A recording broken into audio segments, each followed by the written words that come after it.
So that's the goal, is to do that. Okay. You had a question before. Any other questions? Too many ones. You referred to the Connecticut Trust giving the money to the developer from the person that buys the tax credit in the form of a Forgivable loan. yeah.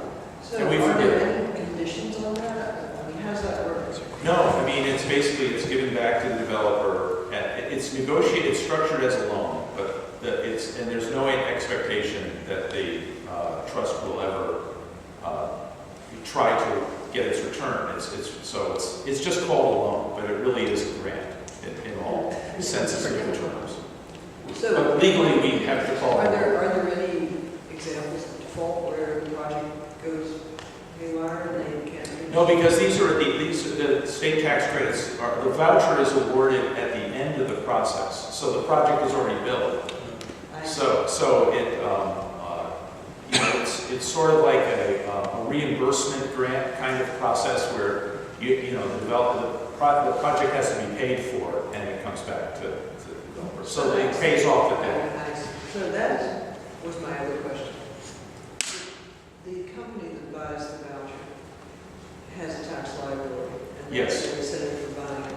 But do they have any other incentive? Do they obtain any equity in return? No, they have no equity. They just, the value is entirely with the tax credit itself. They're corporations that pay they have a tax liability that's greater than can be handled. So they do it incrementally through paying off using these tax credits.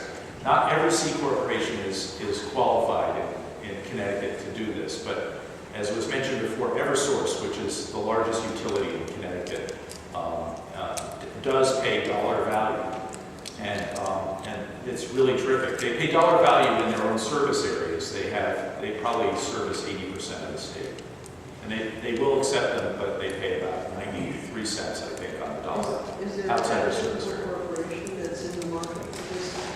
Yeah, I mean, they work, well, they really enjoy it. It's great public relations for them because they can say, we're putting money back into your community. Banks and insurance companies are big state credit buyers, in addition to these other companies. That's mostly what we sell indirectly. But the market gets created if you don't work. People will figure out how to make the market work. And the thing about small projects and separating them is that tax credit from that small project is one of a bunch of tax credits that are getting put together and then sold to this corporation. This corporation isn't buying this to shelter $40,000 of income tax. Yeah. They're buying it to shelter $30 million of income tax, and they're buying every dollar they can find to do that at a 10% discount. So they just save themselves $3 million on their $30 million of state tax. It's actually really simple math at state tax level, but it's effective. Martin. With the proposed legislation from New York, would a not-for-profit be able to take and transfer the state tax credit as well? If you're defining it by a single transfer and saying that the nonprofit would then transfer it out, no. I think we'll need to see what happens with the low-income housing credit and how things are defined. I think maybe in other states, under the loan scenario that Wes described, it might not be seen as a transfer because it's a loan. We really don't know. We're waiting to see. So I'm just, only because there's they're trying to figure this out right now relative to the low-income housing credit. So I really don't know. There's some hope on the part of the affordable housing lobby that there's a way that they can figure it out. But nothing's been figured out yet. So that it can have efficiency. But it would have to go that way in the form of a loan and then some sort of forgivable one. Martin, so, yeah, if the not-for-profit is basically developing a building, Oh, okay, sorry. and you're going to get a credit, normally they don't have any income tax liability, but if they could get the New York State credit, and they could then transfer to, Berkshire Bank or whoever, they get money back. And in that instance, they wouldn't have income liability themselves for New York State. So in essence, they would get a higher return in that instance than a for-profit entity probably.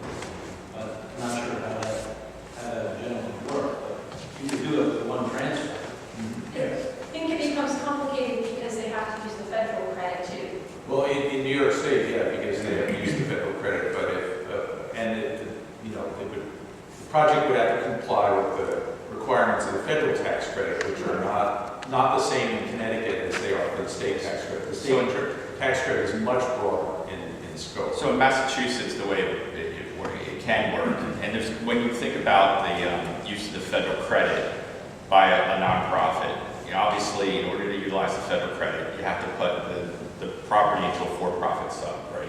So you have a for-profit subsidiary that immediately puts the property in the tax rolls. So you really have to look at your performance and say, if I'm going to be paying real estate tax for the next 20 years on this piece of property, is this enough money to make me want to pay that real estate tax? And so in Massachusetts, there's a lot of nonprofit sponsors of projects that are big enough that they will do the development, put their property in a for-profit sub, but the nonprofit will apply for the state credit. The nonprofit will get the state credit, they will sell it, and the nonprofit will just put that money into the for-profit side of the transaction. So by having nonprofits available to actually get state tax credits in Massachusetts, it both deals with their ability to, one, get the credits and sell the credits, but then they don't have to bring this donation loan structure into place. They just give it to their nonprofit arm to sell it, and the for-profit arm benefits from it. Yeah, but that's starting as a nonprofit, right? The other way is obviously a very different transaction. And it's not really, the donation loan structure is more of a tax deferment when it all gets said and done. Eventually, you're going to pay income tax or whatever that amount of money is. But it's not going to happen until the developer sells the property, which is at least 5 years, could be 10 years, whatever down the road. And so they're comfortable that they want the money now, right, in order to do that. You're not looking to divorce the state credit from the federal credit so that you have two different credits? That that came up last year, and actually the bill, I'm trying to remember which version of the bill. There was one version of the bill that to protect the state credit from the federal credit, it created a whole standalone state credit so that you don't have to worry about what happens at the federal level anymore. And they specifically didn't do that. They specifically just redefined our state credit by an old version of the federal credit. Because New York State really wants our state historic tax credit to be defined by the federal program. But even within that context, a not-for-profit can go through the same exact application process and everything else. You go through and have SHPO and NPS review the entire thing so that NPS ultimately makes the decision as to whether it's eligible for a credit. The not-for-profit simply wouldn't take the federal credit, but they would be able to transfer their state tax credit, if that makes sense. I mean, because you basically, you're getting two different tax credits, even though you're going through one process, right? Yeah, they probably have to figure out if that's worth it. Well, I mean, certainly it's worth it, because Well, to not take the federal. you're just not taking it, right? Like, you're just going through the process. Theoretically, you're correct. You could do it that way. But I think the focus relative to tomorrow and as you go forward is if you can get transferability, that is great. Let the LIHTC community, which has a much bigger lobbying group, which would have 1,000 people in the room right now, maybe, let them argue about how you get that second transferability and let them pay the course for that. And then go back next year and say, look, you did it for them, can't you do it for us? And the nonprofit part, I think you have to leave alone for a while. Because I think it's really hard for people to understand that. I think we got very fortunate in Massachusetts that somebody did it in the letter ruling and didn't really bring it up. It just happened per force of this letter ruling, and it just has been the kind of lay of the land ever since. Some states do that. Texas lets nonprofits apply for their credit. Texas also, which kind of piggybacks on another thing that you guys I think are doing, as you're looking at your parks, right? Texas has their state historic credit can be used by any Texas State University. So be used on campuses that have a lot of deferred development, and it's a very short window program. I think it's 2 years maybe right now, I think it's 3. But there's a number of institutions in Texas that are now pursuing tax credits, and the interesting thing there, just from a preservation advocacy perspective, institutions hate SHPO offices, right, in general, and to get them to actually jump in and utilize these credits and let people tell them what to do with their buildings on campus is really amazing. But it's this, the program TransferWise works that same way, right? Yeah, it's a good standard. But I think the baby steps, as I think Adam said and you said, are the way to go. If you can get transferability and then come back next year and figure out how you get that second transfer, that would you'd see the market heat up immediately just getting transferability, I think. That's our hope.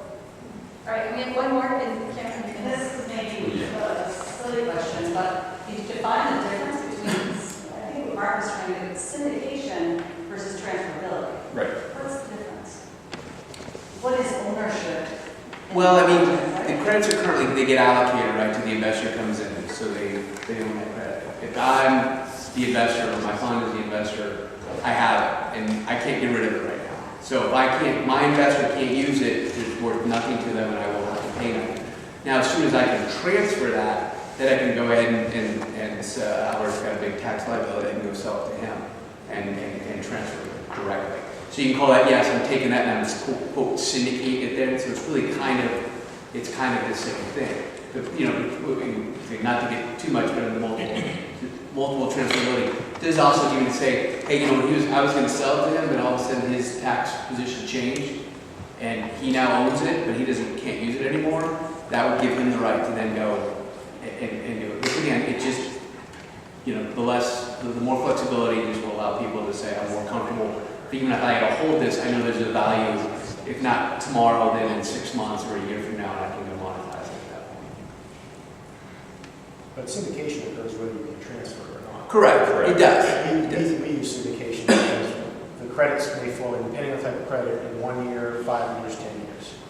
We need the capital today, right, to build the building, to do the rehab. So we'll take the credit and we'll sell or syndicate it through someone like John, who will pass it on to the investor. The investor will give us the proceeds today up front, and we use that to develop the building. And then the credits flow through the project partnership to the investor over that period. Yeah, we're just like The syndicator is very important in our delivery of that code. Yeah, the direct users, who want to call it, like the banks are the largest purchasers directly, who would go, hey, I'm, M&T or something, I'm gonna go invest directly in that project. We're basically the same thing, but our investor, maybe it's whoever it is somebody, we're just taking that, getting it for them, and what we do is we also do all the asset management compliance, because they don't want to deal with that nonsense, or they don't have the people, and then they get the credits. Net, it's sort of, Adam should be indifferent, because he says, I need to get X dollars for it. If I get it, I could care less, as long as I'm comfortable with what we're dealing with. It gets complicated because anyway, from my perspective, that the term syndication, people think of it in different, they just think of the syndicator as being this person, and it's naturally going to be, you're taking these state credits and you're pulling them together. But the other component of this is really bringing the federal investor in, which, if you really understand how a federal investment works, it's so much more complicated than it sounds.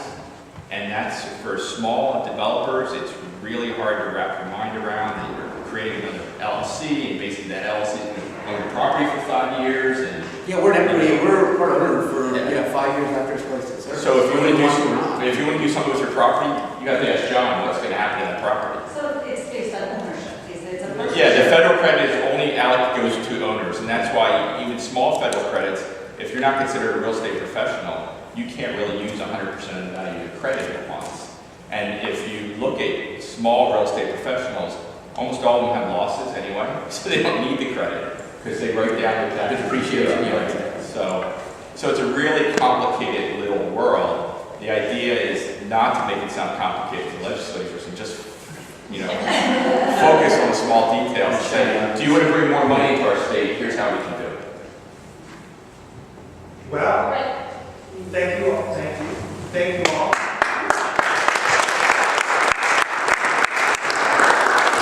I want to thank you all for coming here today. I really appreciate it.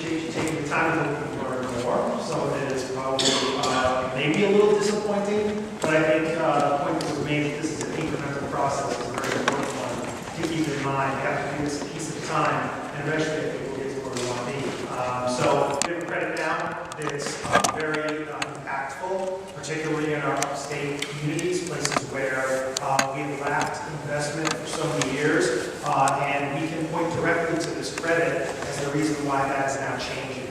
So this is a really good program to get behind and to continue to enhance and support. So we appreciate all of you. We appreciate all of our panel, Wes Haynes and Albert Rex, and John Birkin and Adam Stein for being here with us today to share with us all their experience.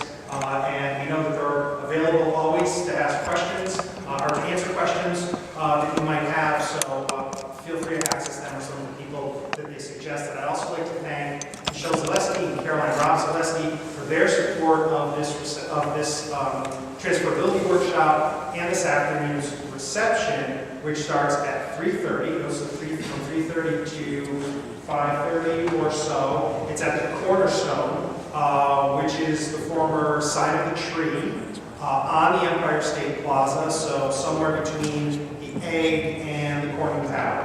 And so we'll have a nice reception there, so we can get together and we can talk a little bit more. For those of you who are joining us for Advocacy Day tomorrow, the day starts bright and early at 8:30 in the morning. We're going to try to do all our advocacy visits in the morning and be done by 12:30. We will be convening in room 104B at the Legislative Office Building. 104A. 104A in the Legislative Office Building. And those of you who don't know where the Legislative Office Building is, it is, well, I'd like to say big white building, but they're all big white buildings. So it's the one on State Street, very close to the Capitol, on this end of the plaza, the opposite end, from the Cultural Education Building. And to get to room 104A, go into the State Street entrance, take your right, go down the stairs, go into the well, where everyone does their demonstrations. Keep on walking as if you're heading toward the Capitol, past the elevators, and before you get into the concourse, the room will be at the right or on the left. We'll have our banner out there for you to take a look at. So, if you're coming tomorrow, we'll know what you choose. So, thank you all very much. Thanks to all our speakers. Thank you for all of your wonderful questions, and we hope to see you at the Cornerstone. Thank you.